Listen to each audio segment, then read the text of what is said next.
বাবার বাসায় ইফতারি খেতে গিয়ে শালি দুলাভাই কি অঘটনটাই না ঘটালো, সাথে আবার আপ্যায়নও ছিল, মায়ের হাতের গরম গরম গরুর মাংসের বিরিয়ানি। আজকে আমরা মার বাসায় ইফতার করতে আসলাম। এটাই বাসব আই লাভ ইউ।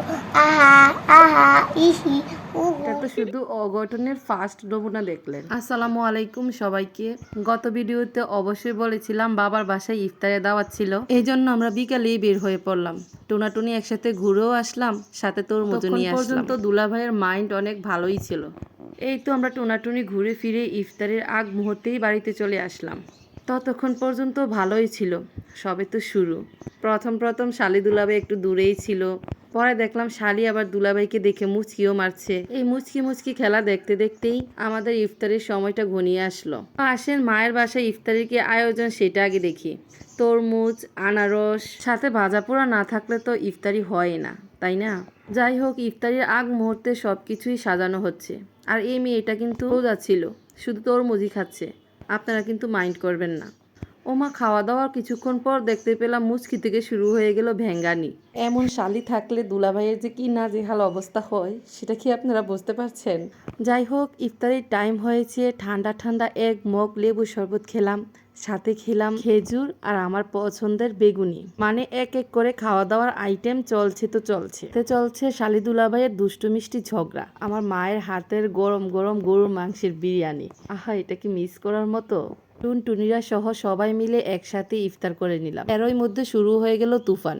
হ্যাঁ দেন দেন আমি হ্যাঁ হ্যাঁ হ্যাঁ আচ্ছা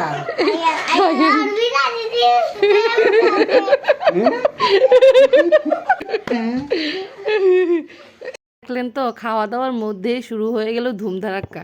কতক্ষণ সহ্য করা যায় বলেন তো?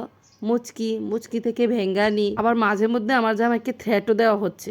যাই হোক, অবশেষে মারামারি খাওয়া দাওয়া শেষ। এখন হচ্ছে রেস্ট করার বাংলাদেশ। ইফতারি খাওয়ার পর একটু যে রেস্ট নিব সেটারও কোনো উপায় নেই। আঙ্গুর ফাক ফাক দিলাম তোমার। আচ্ছা আবার কর। লক পেপার সিজার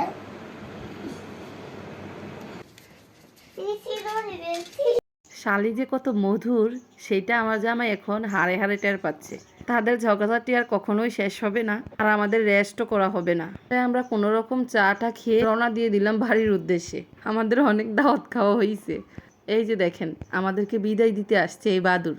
মানে তার কোনো দিকেই শান্তি নাই, পা থেকে মাথা অবধি সব কিছুই তার বিজি থাকে। দোয়া করি এমন একজন শালিশ প্রত্যেকটা দুলাভাইয়ের থাকুক। এই তো বাড়িতে এসে আবারও এই যে রেস্ট নিচ্ছি। আজকে অনেকগুলো কাপড় ধোয়া হয়েছিল, এখন এগুলোকে এক এক করে ভাঁজ করে নিচ্ছি। এখন যার যার জায়গায় যে চলে যাবে। শরীরটা যে কি খারাপ লাগতেছিল বলার বাইরে। আসলে ইফতারটা করার পরে সবারই শরীরটা এমন হয়ে যায়, কিন্তু এখন যদি রেস্ট নিতে যাই তাহলে আর তারাবি পড়া হবে না। এই জন্য আমি বাসায় এসে কাপড় গোছাচ্ছি, আর আপনাদের ভাই বাসায় এসে চলে গেল নামাজে। আসলে কোনো জায়গায় দাওয়াত সদায় খেতে গেলে বাসায় এসে কাজ করতে খুবই খারাপ লাগে। বড় নিজের সংসারের কাজ নিজেকেই করতে হয়, আর আমার কাজ 2 দিন পরে থাকলেও আমি কাউকে করতে দিব না। আমার কাজ আমি নিজে করতে বেশি পছন্দ করি। এদিকে কাপড়গুলো গুছিয়ে আমিও নামাজে বসে পড়লাম, সাথে ভাতও বসিয়ে দিলাম। 4 রাকাত পর এসে ভাত দেখছি, আবার নামাজে যাচ্ছি। কোনো রকম নামাজ শেষেই ঘুম, আর ঘুম থেকে ওঠার পর সেহরি। আর মজার খাবারটা তো আপনাদেরকে দেখানোই হলো না। এখন হচ্ছে ভোর রাত, আমি তরকারি গরম করছি। একদম ঝাল ঝাল করে মাংস তরকারি রান্না করেছিলাম। রমজান মাসটাতে আমার একটু ঝাল ঝাল খেতে ভালো লাগে। মার হাতে বিরিয়ানি খাওয়ার পর রাতে 2 জনের একজনেরও খাওয়া হয়নি, সরাসরি চলে এলাম সেয়ারির খাবারে।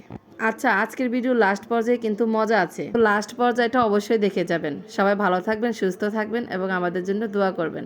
আল্লাহ হাফেজ।